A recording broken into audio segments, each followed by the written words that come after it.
So yeah, I'm going to talk about moving from Heroku, a platform as a service, to this is very strange to stand up here and not hear my voice booming out from speakers. Um, maybe? All right, I'll stand here. Over to Kubernetes and what our experience has been, the gotchas and that where we've kind of hit roadblocks and what's worked for us.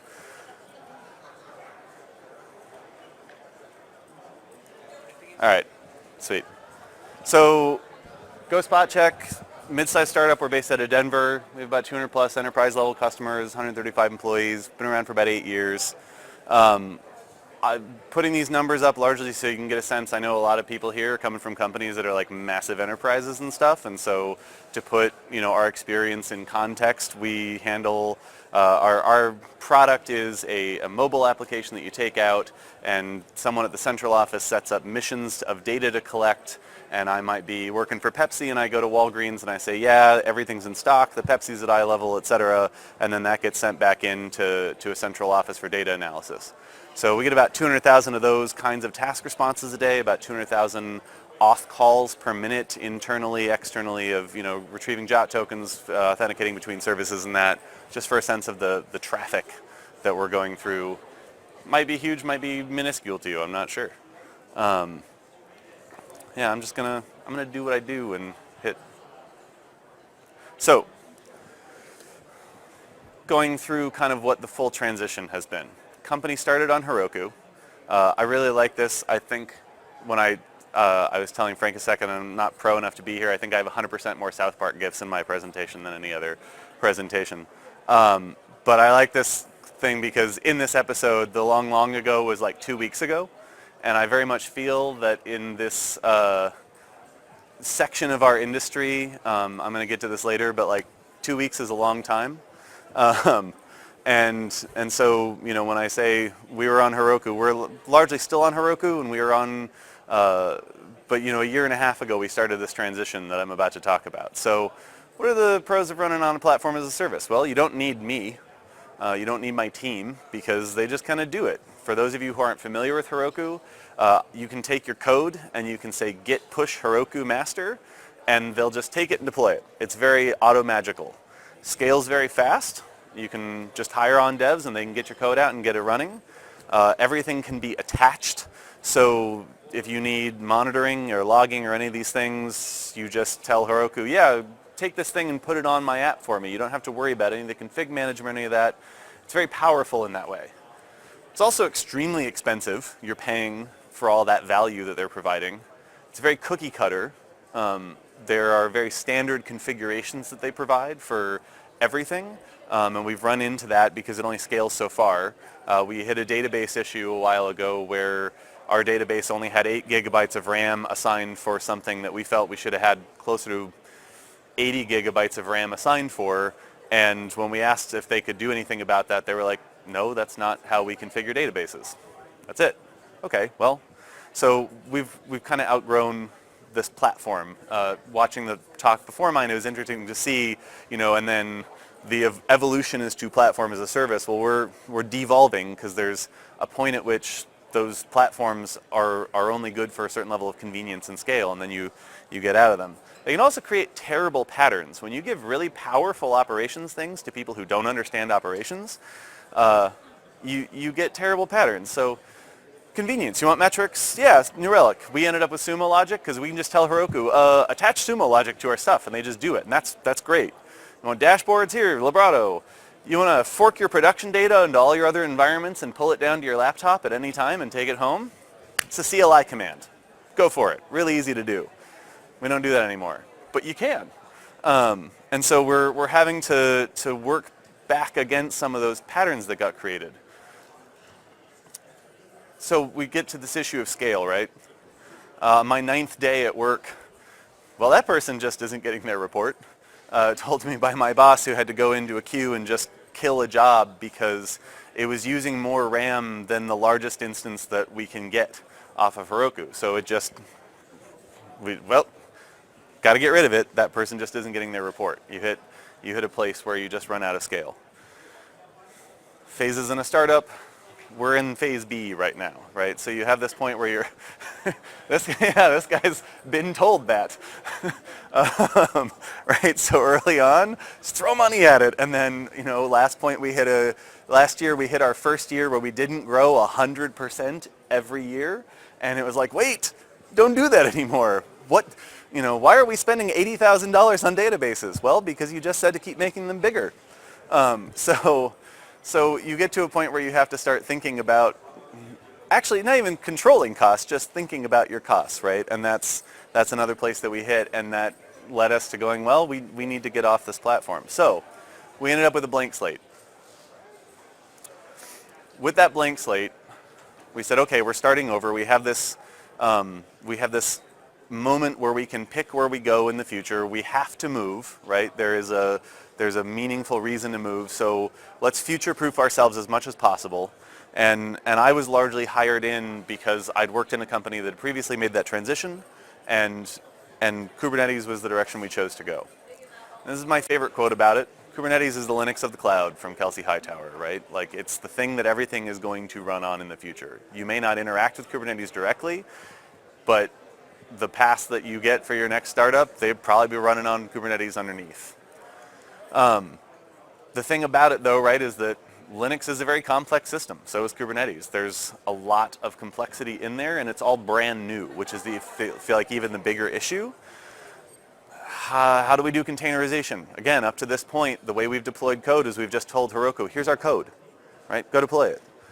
How do we go through that, especially since we're not necessarily having applications that were built for containers, but we have this like Rails monolith that's just been pushed up to Heroku and requires gems that do PDF export and just all kinds of stuff, and it's all Heroku build packs. How do we reverse engineer that so that we can actually get these things moved?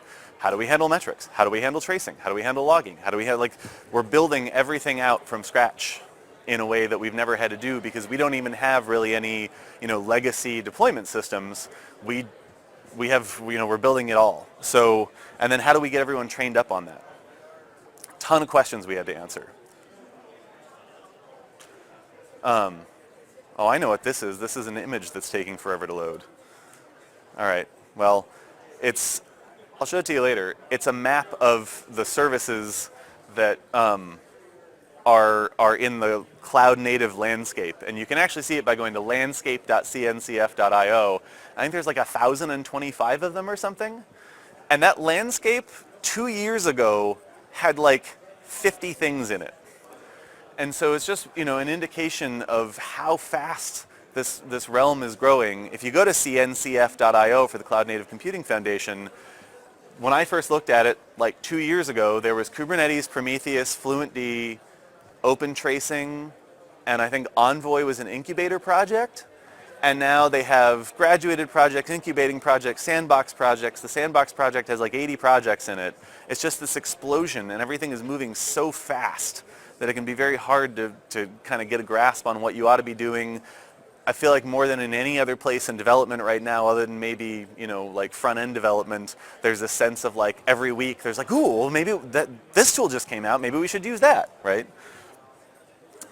We've had, in 18 months, 3 iterations of our clusters, 2 iterations of our network topology, 4 Grafanas. We've redeployed Prometheus with different configurations like 8 times. We've had 3 tracing services.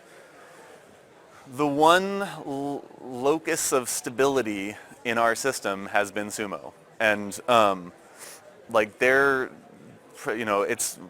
got invited here to talk about, we've been in the beta for the Kubernetes product that's just been released for the last couple months. But even back a year and a half ago, it was so nice to just be helm install SumoLogic FluentD.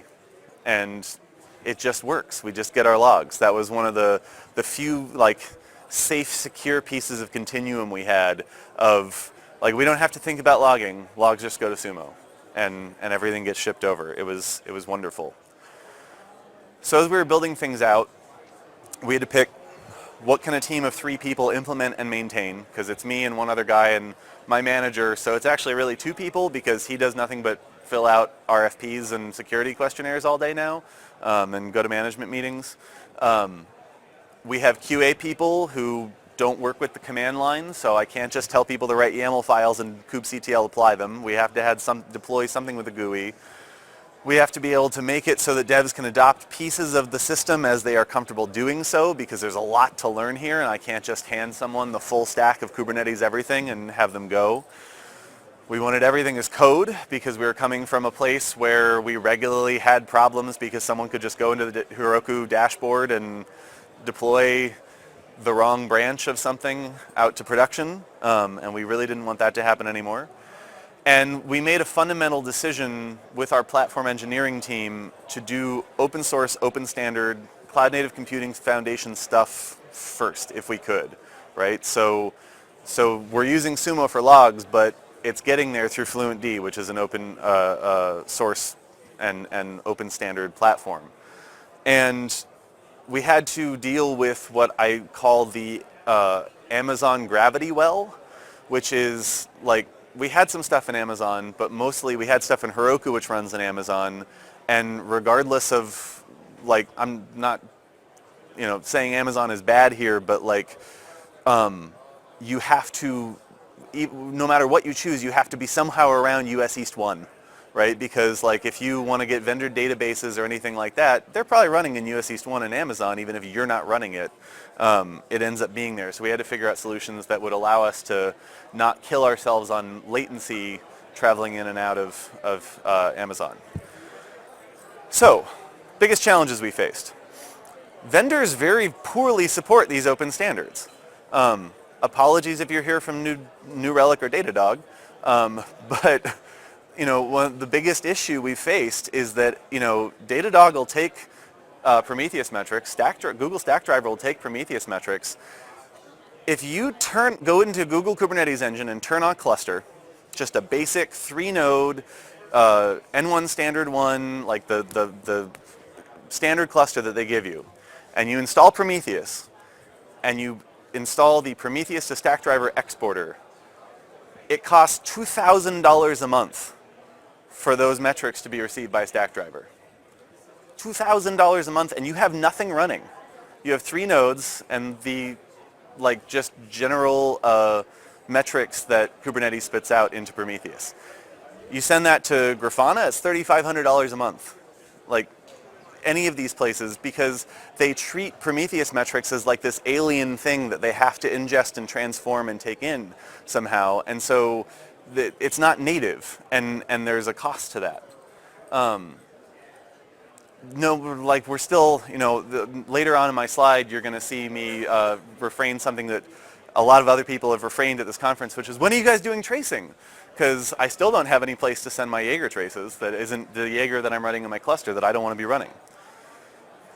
Other issues, we were iterating as fast as our developers. Like, where's our dev environment, right? Like I said, we've gone through 3 iterations of clusters and 2 iterations of our network topology, and every time we've done that, we forced our developers to like, hey, come along with us, we need to redeploy everything again, right? So that's been a real issue that we faced. On the other side, we can't iterate fast enough. I had a developer come and ask me, like, how are we doing secrets with Google Cloud Functions? And I was like, I don't know, are we using Google Cloud Functions? Good to know. We guess we need to figure that out now, right? And then finally, just more tools than devs can learn at once. We're ingesting all this information, we're trying to figure this out, and then we have to coalesce it into some kind of curriculum for the developers, because I can't just take someone from Git push Heroku master all the way down to a full real like DevOps ownership of their application just by handing it to them, right? Even just kubectl, that's a piece of education you have to give people. So we've largely gotten there.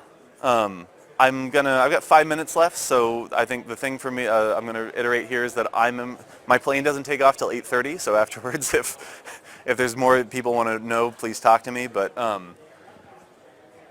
we started with only net new stuff, so we have a lot of container-specific Go applications that are our new microservices that got deployed, and then we've slowly been migrating stuff over, and that process has been very DevOpsy in the sense that like it's me or my coworker with like one of the developers who owns that app, because there's just so much that I don't know about how the app runs, and there's so much they don't know about how where it runs, right? And so it has to be that real partnership to get the older stuff over.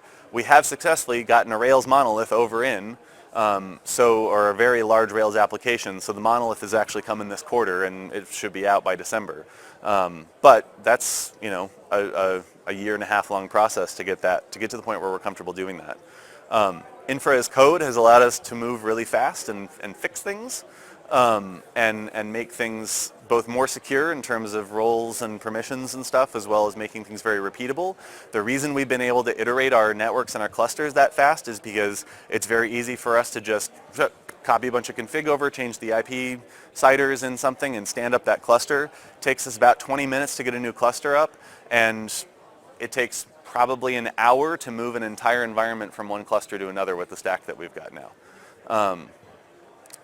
Having evolutionary architecture in the sense that we are working with gRPC so that teams can go off on either end and develop off of a contract and not really have to come back together and be constantly meeting about what that contract is and how do we interact, and we don't have to stand up full integration environments.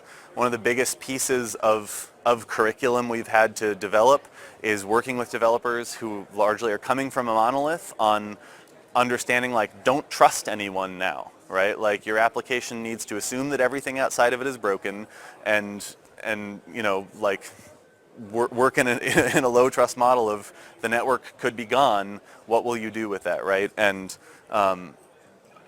it's not feasible for me to spin up an integration environment for you when we have 75 microservices and you're the 34th one down, and we can't build that environment for you at a flash. You have to be able to operate more independently. So the stack we've ended up at, is this kind of the flow, right? And I don't even necessarily think that, I'm not specifically endorsing saying these vendors are the ones that are the best ones, except for SumoLogic.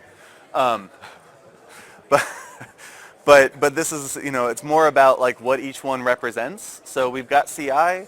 We have a very clear delineation between CI and continuous delivery. So CI pushes an artifact out to a store. In that case, for our case, it's Artifactory and Docker Hub. And then we have Harness, which is a continuous delivery platform. Spinnaker is kind of, if you're familiar with the open source stuff, is kind of the space that's in, that takes our artifacts and deploys it out with a UI that is available for those QA people who are the final releasers right now. That goes into Google Kubernetes Engine. I do actually think that that's the best hosted Kubernetes thing right now, but talk to me later about it why. Terraform is what provisions and deploys all that. And then for instrumentation within, we have Prometheus, we have Jaeger, we had SumoLogic sending logs, and now we have Prometheus going to SumoLogic, and that's great. And then for an API gateway, we're working with Ambassador, which is a very, very fantastic wrapper around Envoy that's open source first and then has a sort of premium buy-on. So, yeah, that's so cute. So here's why I'm really happy with the SumoLogic Kubernetes product, and it's because it's based off an open standard. It's just like we just have Prometheus, and we send Prometheus to SumoLogic. And what's fantastic about that is we have so many dashboards already built in Grafana that are pointed at our Prometheus instance. I don't have to trash those. Like, they get to live on while we migrate over. We use Prometheus for metrics for doing, as a custom source for auto-scaling metrics for our horizontal pod autoscalers. That kind of depends on there being an internal source of those metrics that the cluster can talk to. And so, this might have been too distracting now. I just see everyone smiling at the dogs.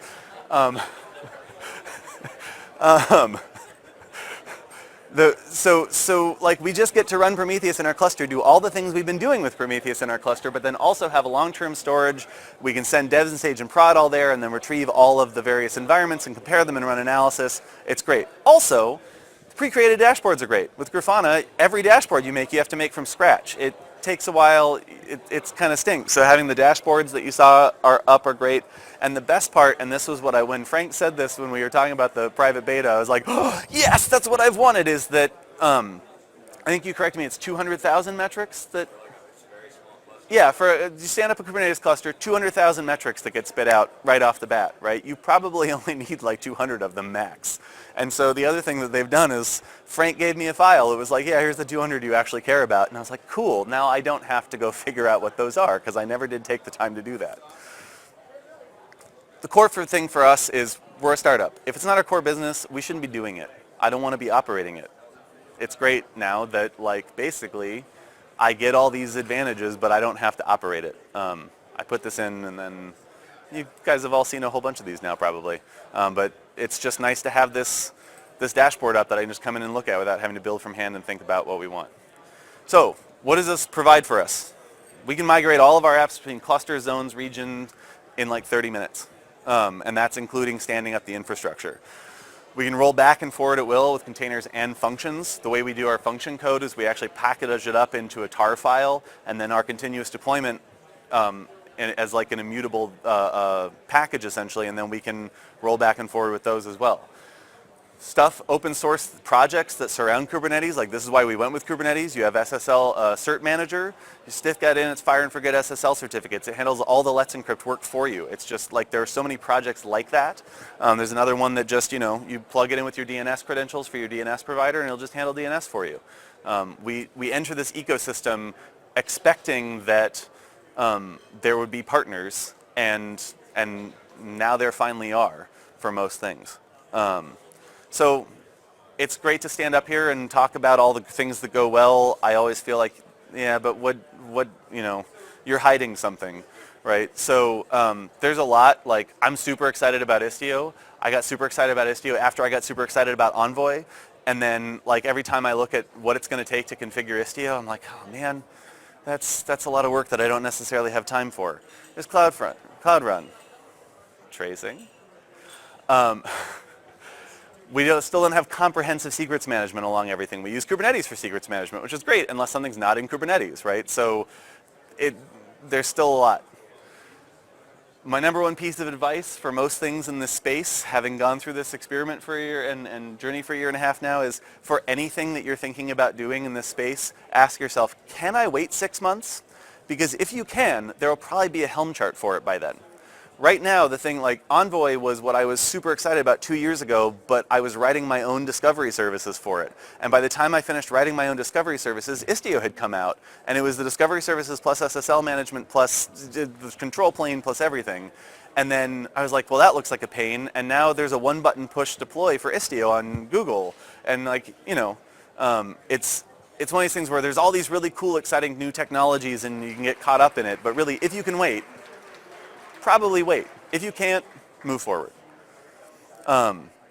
So that was a very rushed version of that. That's my contact information. I'll have it up for a second for people to see, and otherwise Q&A.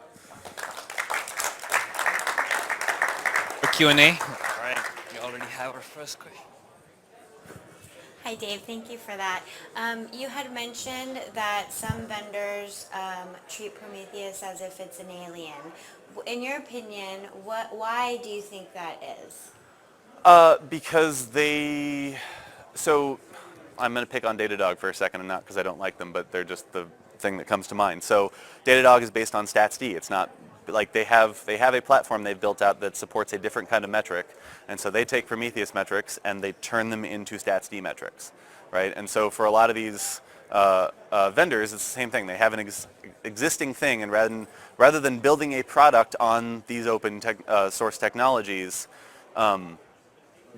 it's like they're either having to hand jam it into the thing that they already had, or I think in the cases of some other companies, like they're actively trying to create vendor lock-in. And the feedback I give those companies is like, we're going with open standards, and the companies that are going to succeed here on out are the ones that give you the best value add on top of open source and open standard, rather than creating a thing that locks you in. Like I will absolutely stay and expand with a company that gives me value add on top of the stuff I already have, rather than going with this proprietary thing. Questions? All right. Well, thank you for coming and listening. Appreciate it.